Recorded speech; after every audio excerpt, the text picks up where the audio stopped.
Bien le bonsoir, bienvenue. Je vais pas vous faire mon intro, on est dimanche et qui dit dimanche dit thread d'horreur sur ma chaîne YouTube. Je ne vais pas vous la faire parce que tout simplement, si vous avez vu la vidéo qu'il y a avant celle-ci sur mise au point des threads d'horreur et tout, comme il n'y en aura pas tous les dimanches, il n'y aura pas des threads d'horreur, mais il y aura des petites vidéos horreur par-ci par-là. Si vous vous posez la question pourquoi, tout simplement parce que par mail, j'ai beaucoup moins d'histoires qui sortent de l'ordinaire. C'est beaucoup plus difficile pour moi de vous trouver des histoires rocambolesques, paranormales, etc., etc. Bref, je vais pas m'éterniser. Si vous n'avez pas vu la vidéo juste avant, je vous invite à le faire. Enfin bref, on se retrouve aujourd'hui pour un thread d'horreur, mes pépites. J'espère que vous êtes contente parce que ça fait un moment qu'on s'est pas vu. D'ailleurs, bonne année.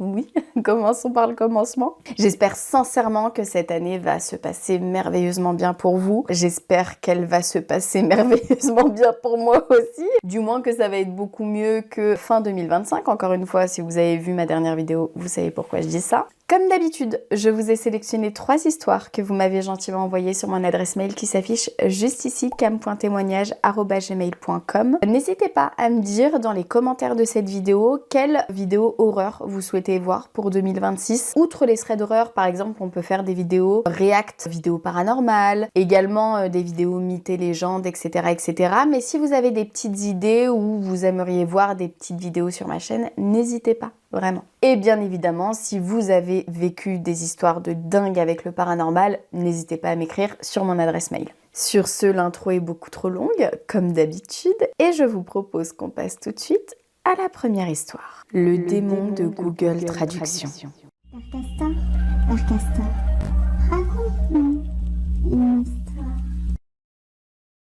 Je m'appelle Valéria, et l'histoire que je vais te raconter s'est passée en 2020, en plein confinement. J'avais alors 12 ou 13 ans à l'époque. Tout commence sur TikTok, où je vois de plus en plus de vidéos disant que si on mettait Google Traduction en somalien et qu'on écrivait des syllabes et des lettres au hasard, tu pourras voir dans les screens que je t'ai renvoyés, ça mettait des phrases très étranges, voire même terrifiantes. Avec ma meilleure amie de l'époque, on décide d'essayer pour rire. Et on a fait une grosse erreur, on n'aurait jamais dû. Au début, on a des phrases qui ont ni queue ni tête, qui sont même plutôt drôles.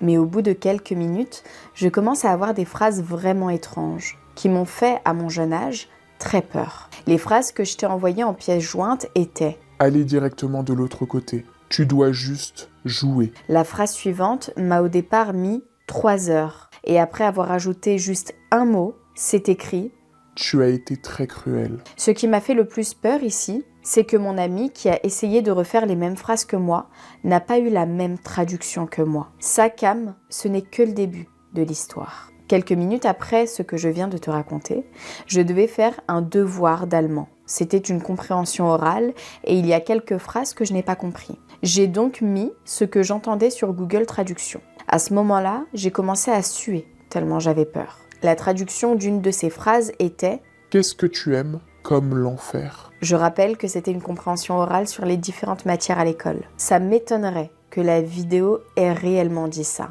Pendant la journée, j'essaye tant bien que mal d'oublier et de rationaliser ce qui venait de se passer. Puis, le soir arrive, je vais me coucher assez tôt car j'ai beaucoup de travail le lendemain. Pendant la nuit, je me réveille en sueur, comme quand tu as de la fièvre. Je me rends compte que je me débat avec ma couette. Donc j'arrête et j'essaye de me calmer. La Cam, je te jure que je me sens encore mal à l'aise en te racontant l'histoire. J'ai vite compris que je me débattais avec ma couette, car quelqu'un ou quelque chose était en train de la tirer sous mon lit. Horrible. Je venais de me réveiller, donc mes réflexes n'étaient pas très logiques.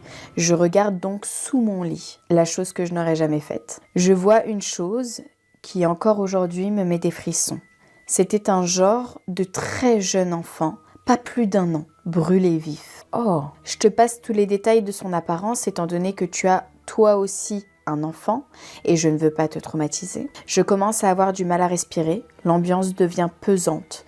Je retire ma couette et m'assure de ne rien laisser dépasser qu'il pourrait attraper. Et je regarde mon réveil, il était exactement 3 heures pétantes du matin. Par je ne sais quelle force, je me rendors et le matin, je me fais réveiller par un bruit tout près de mon oreille. J'ouvre les yeux et vois au bout de mon lit un immense nuage de moucherons. très dense. Alors, je les balaye de ma main et d'un coup, il n'y a plus rien. La suite de cette histoire se passe il y a exactement 1 an. La semaine avant Halloween, avec ma meilleure amie actuelle, on parlait justement de tes threads d'horreur. Et elle me demande si moi, j'en ai déjà vécu un. Je lui dis que oui, et je lui raconte cette histoire. Elle est un peu choquée et on essaye d'oublier. On se promène dans la vieille ville et plusieurs minutes plus tard, on passe devant une grande porte qui faisait partie des anciens remparts de la ville. On commence à aller dedans et avec ma pote, sans se concerter, on s'arrête. Net. On était seuls devant cette porte qui ressemblait un peu à un tunnel.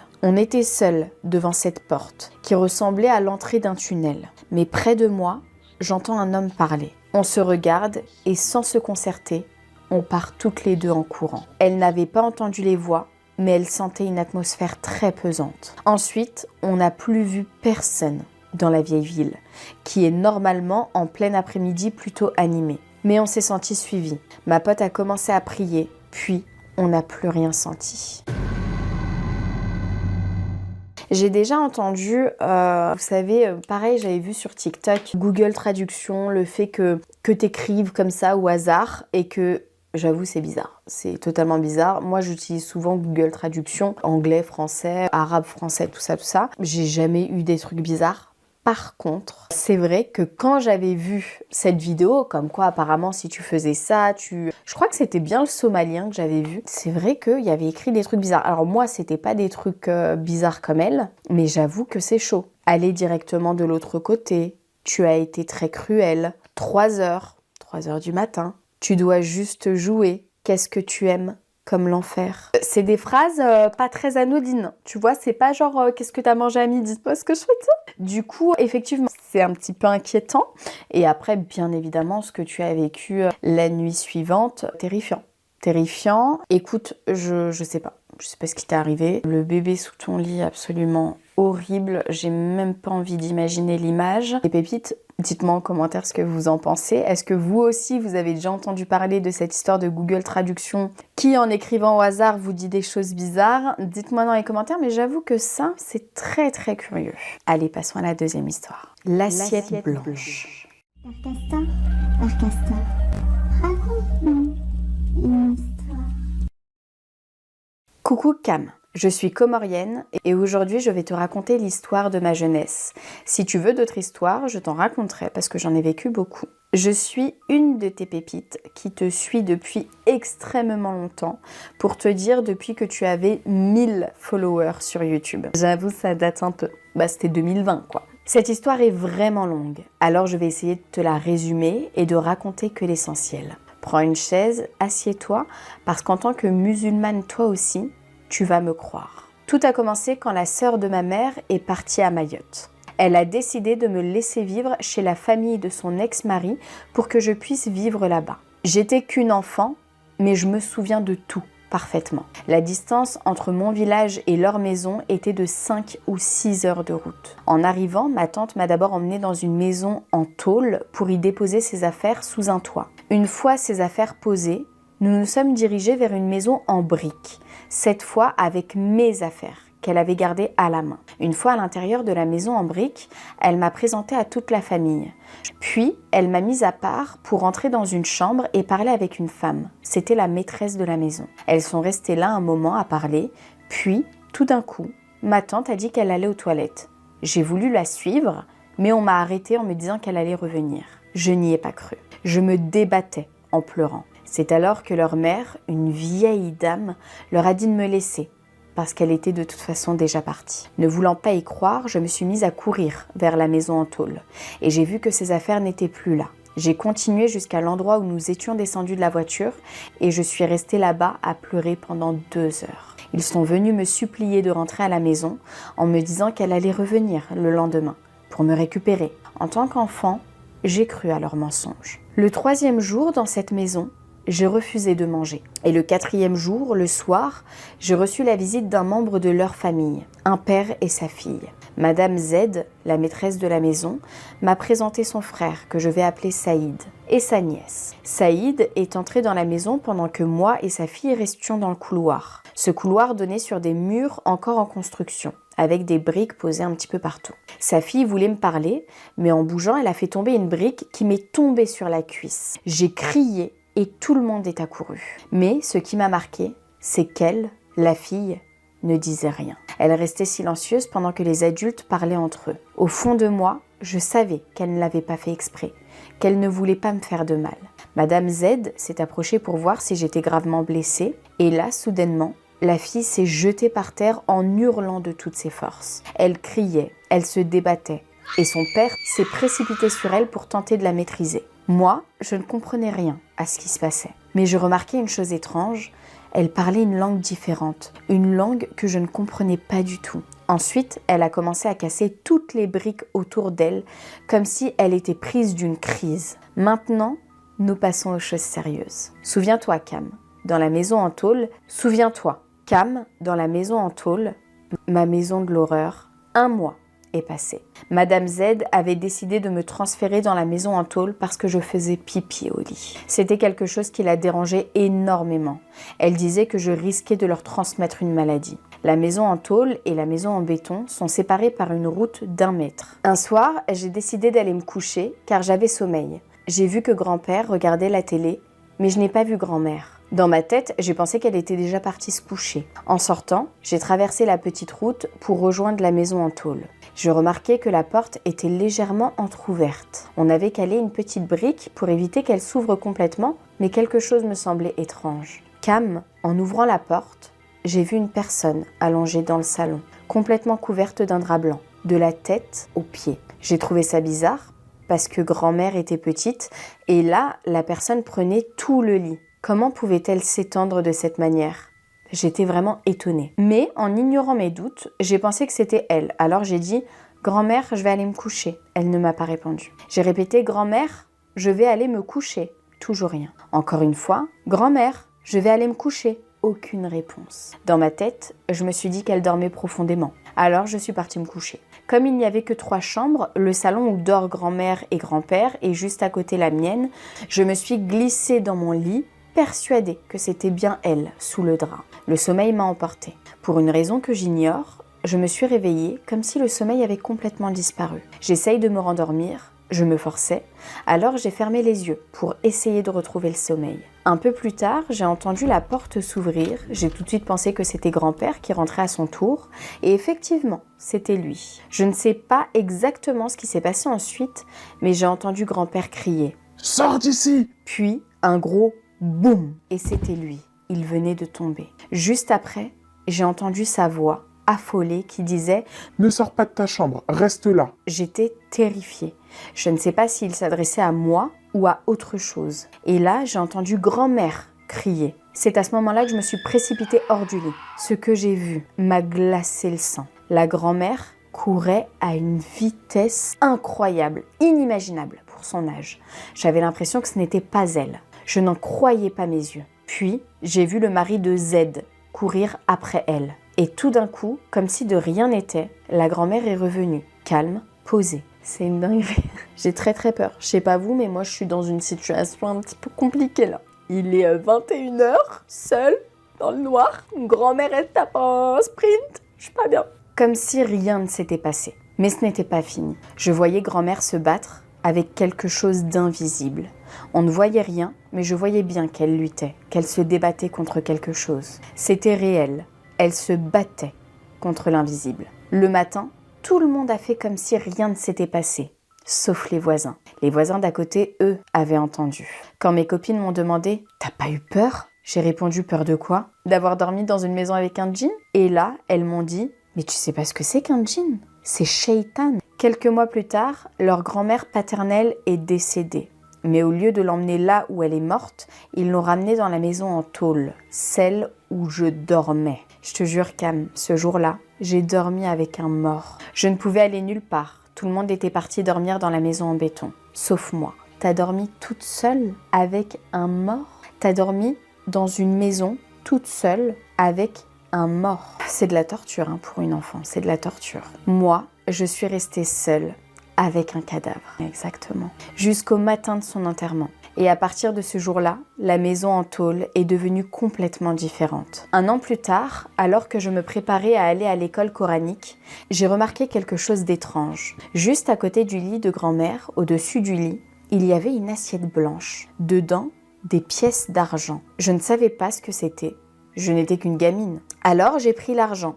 Il m'a servi à acheter de la nourriture. J'ai acheté à manger grâce à cet argent, sans me poser de questions. Mais ce que je ne comprenais pas, c'est pourquoi on mettait de l'argent dans une assiette mélangée avec d'autres pièces et de la cendre de charbon. J'étais ignorante, je ne savais pas ce que ça voulait dire. Alors j'ai continué à prendre l'argent dans cette assiette, jusqu'au jour où il n'y en avait plus. Juste des pièces étranges, celles qui ne m'intéressaient pas. Je me souviens avoir vu 1 centime sur l'assiette, posée là, avec ces autres pièces inutiles pour moi. Et parfois, l'assiette disparaissait complètement, comme si elle n'avait jamais été là. Et puis, elle réapparaissait, comme par magie, avec de l'argent. J'aimerais bien avoir cette assiette, si c'est possible. Mais un jour, elle n'est jamais réapparue. Ce jour-là, j'étais accompagnée par la fille de Saïd pour aller chez elle. En chemin, on a croisé 2 filles. Elles marchaient côte à côte. Pour moi, c'était des filles normales. Mais ce qui m'a intriguée, c'était leurs doigts. Ils étaient remplis de bagues, à chaque doigt. Elles sont passées devant nous, et en passant, elles nous ont frôlés. Mais quand je me suis retournée, il n'y avait plus personne. Elles étaient juste là, à quelques centimètres de nous. Et en 1 seconde, plus rien. On a continué notre chemin, un peu troublé, et on est arrivé chez la fille de Saïd. C'est là que tout a dégénéré. Elle a commencé à crier, à sauter partout, à dire des choses étranges que je ne comprenais pas. J'étais complètement perdue. En rentrant à la maison, j'ai demandé ce qui lui arrivait. On m'a dit que cette fille avait un djinn en elle, et que grand-mère aussi, que c'était quelque chose qui faisait partie de leur famille et que c'était tout à fait normal. Et les filles qu'on avait vues, elles n'étaient pas humaines. C'était des djinns prenant forme humaine. J'étais choquée qu'il puisse apparaître comme ça en pleine journée à 14h.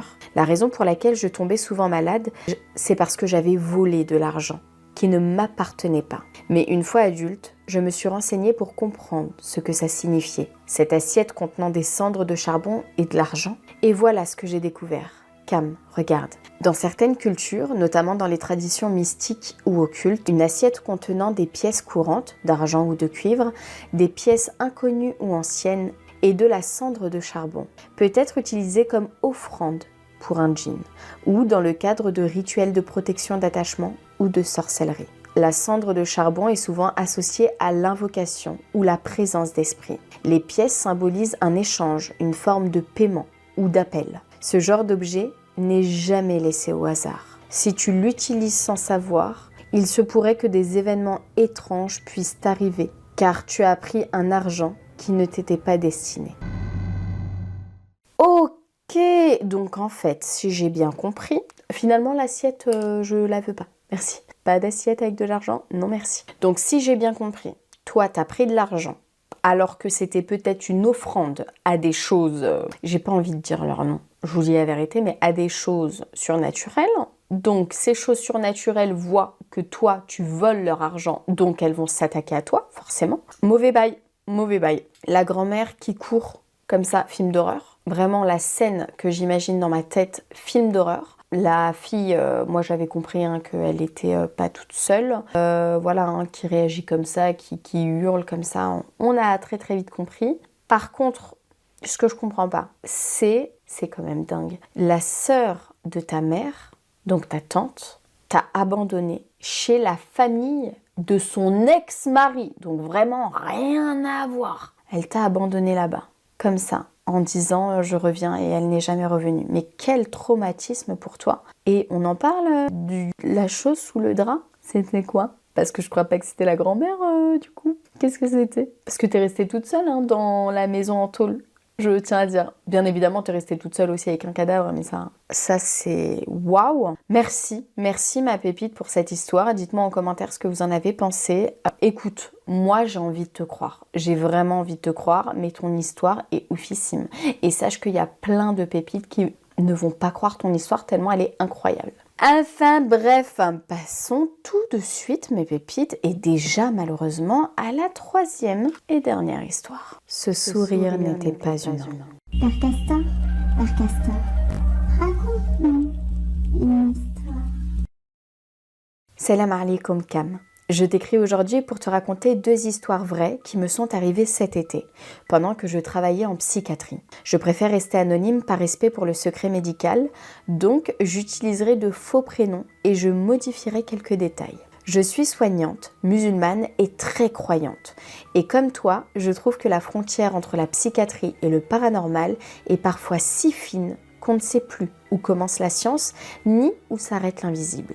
Je crois fermement aux troubles mentaux, j'étudie leur logique, leurs symptômes, leurs traitements. Mais certaines expériences vécues m'ont laissé avec un doute, un frisson, une peur que je n'arrive toujours pas à expliquer. Ma première histoire s'intitule « Ce sourire n'était pas humain ». Monsieur K était un patient hospitalisé en schizophrénie. Il avait arrêté son traitement et son état s'était aggravé. Mais malgré tout, c'était un homme d'une gentillesse incroyable. Toujours poli, très respectueux, presque timide, il ne voulait jamais déranger, s'excuser s'il n'aimait pas un repas, parler calmement avec beaucoup de pudeur. Rien chez lui ne laissait présager ce que j'allais vivre. Un jour, je le raccompagnais dans sa chambre, il marchait lentement dans le couloir, silencieux. Puis, j'ai commencé à l'entendre murmurer. « Je sais, le diable est là-bas. Je sais qu'il est là. » Il ne me regardait pas, son visage était neutre, ses yeux fixés vers sa chambre. Je suis restée figée quelques secondes, ne sachant pas si je devais lui répondre. J'ai mis ça sur le compte de sa maladie sans trop y penser. Mais dans la journée, il est revenu nous voir, paniqué. Il disait qu'au fumoir, il voulait lui faire du mal. Il avec un S. D'abord, on a cru qu'il parlait d'autres patients. Mais il a précisé « Ils veulent rentrer dans ma tête. Je sais que c'est le diable. » Sa voix tremblait. Et même si, médicalement, ça s'expliquait par ses hallucinations auditives, il y avait dans son regard une peur viscérale, presque contagieuse. Je me souviens avoir ressenti moi aussi une angoisse. Quelques jours plus tard, j'étais seule dans le bureau infirmier. Tout était calme.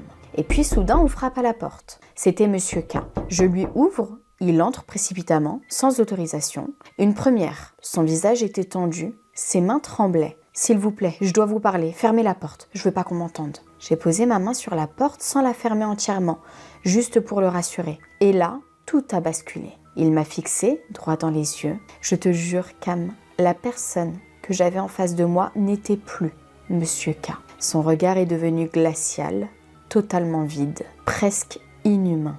Et puis, il a souri. Un sourire figé, tordu, terrifiant. Pas un sourire humain. Un sourire qui disait « Je sais que tu as peur ». Il s'est penché légèrement vers moi et a dit d'une voix rauque et étrangère « Je suis le chef et le diable... » Je n'ai pas attendu la fin, je l'ai coupé, mon instinct a pris le dessus. J'ai réouvert la porte d'un coup et je lui ai dit « Monsieur K, vous sortez maintenant ». Et dès que la porte s'est ouverte, son visage a changé. C'était de nouveau lui, le même homme, doux et calme, avec ses yeux perdus et son air innocent. Comme si ce qui venait de se passer n'avait jamais existé. Je te promets, Cam, à ce moment-là, j'ai eu des frissons de la tête aux pieds. Je tremblais, mon cœur battait à 100 à l'heure. Et depuis ce jour, je ne sais toujours pas ce que j'ai vu. Ma deuxième histoire s'intitule « Le fantôme du service ». Cette fois, c'était une nuit. Et la nuit en psychiatrie, c'est une atmosphère à part. Silencieuse, froide, glaciale même. Il faut savoir qu'il existe 2 types de secteurs. Les ouverts, donc où les patients sont en soins libres, ils donnent leur accord pour hospitalisation, et les fermés, où ils sont hospitalisés sous contrainte. Et franchement, les secteurs fermés ont toujours une ambiance plus lourde, plus pesante. Cette nuit-là, j'étais avec une collègue. Tout était calme, presque trop calme. On faisait notre tour quand on a remarqué que Monsieur V, un patient non-verbal avec un retard mental, était réveillé. C'était un homme doux, attachant, peu autonome, mais souriant. On a discuté avec lui un peu, enfin autant qu'il pouvait nous répondre, puis il a voulu rester un moment avec nous dans le bureau infirmier. On a une petite télé qui montre les caméras du service. La nuit, les écrans sont noirs, on n'y voit rien. Et pendant qu'on bavardait, Monsieur V s'est mis à fixer l'écran longuement. Son sourire s'est figé. Puis, du doigt, il a pointé la caméra et a dit clairement « Fantôme ». Ma collègue et moi, on s'est regardés. Sur le moment, on a ri nerveusement en se disant qu'il essayait sûrement de dire autre chose, qu'on avait sûrement mal compris, mais il a répété, sans détourner son regard de l'écran, « Fantôme, fantôme. On a essayé de le raccompagner dans sa chambre, mais en sortant du bureau, il a de nouveau pointé la salle qu'il observait sur la caméra. Une salle pourtant fermée à clé. Et encore une fois, il a murmuré « Fantôme. » Je te jure, Cam, à ce moment-là, j'ai senti la peur monter. Le service était plongé dans le noir, éclairé seulement par la lampe de nos téléphones, et lui, il avançait doucement, sans nous quitter des yeux. Arrivé devant sa chambre, il s'est arrêté. Il a levé la tête vers la grille de climatisation, un point sombre au-dessus de la porte, puis il a souri. Et il a répété encore une fois, d'une voix calme, presque joyeuse. Fantôme, fantôme. Puis, il est rentré tranquillement dans sa chambre, comme si de rien n'était. Avec ma collègue, on s'est regardé sans dire un mot, parce qu'on savait que ce qu'il montrait, c'était toujours le même endroit. Un coin noir, humide, exactement l'endroit où, quelques jours plus tôt, plusieurs patients disaient ne pas se sentir bien à cet endroit. Je ne dis pas que c'était un esprit, mais cette nuit-là, je me suis promis une chose, ne jamais nier la part de mystère qui plane dans ces lieux. Ça va vous? Non, parce que moi, pas trop. Franchement, je sais pas combien vous serez à regarder cette vidéo, mais je vous dis la vérité, j'aurais bien aimé qu'on soit tous ensemble là pour débriefer. Parce que moi, toute seule devant un écran comme ça là, bon, je fais pas la maline, hein. Il est 21h, bon, il fait nuit noire dehors, je vais devoir traverser mon jardin. Aïe! Bon, voilà mes pépites. Ce serait d'horreur est terminé. J'espère sincèrement qu'il vous a plu. Si c'est le cas, mais bombardez-moi de likes pour ce retour. Bien évidemment, à chaque fois que je vous trouverai des histoires, voilà, qui font peur, qui changent de l'ordinaire, qui changent, voilà, je sais que vous aimez pas les histoires redondantes, tout ça. Donc, je fais mon maximum pour vous choisir des histoires qui sortent de l'ordinaire comme celle-ci. J'espère qu'elles vous ont plu. Dites-moi en commentaire l'histoire que vous avez préférée de ce thread d'horreur. Si c'était la première, si c'était la première qui parlait de Google Traduction, si c'était la deuxième concernant l'assiette blanche, et si c'était la troisième, du coup, ces phénomènes paranormaux en psychiatrie. Merci infiniment aux pépites de prendre le temps de nous écrire leurs histoires à mon adresse mail qui s'affiche encore à l'écran. Et sur ce, moi, je vous fais d'énormes bisous. J'espère sincèrement que ce thread d'horreur vous a plu. Et puis voilà, je t'embrasse très très fort et surtout, ne regarde pas derrière toi. Ring around the rosy. Came out, and my dad only bought it because Baldur's Gate 2 won Game of the Year instead of Diablo 2, and he thought that Diablo 2 would win Game of the Year instead. So he bought Baldur's Gate 2 to try it out. It wasn't his taste, but you know, I really love the game. I fell in love with Baldur's Gate 2. I loved it a lot.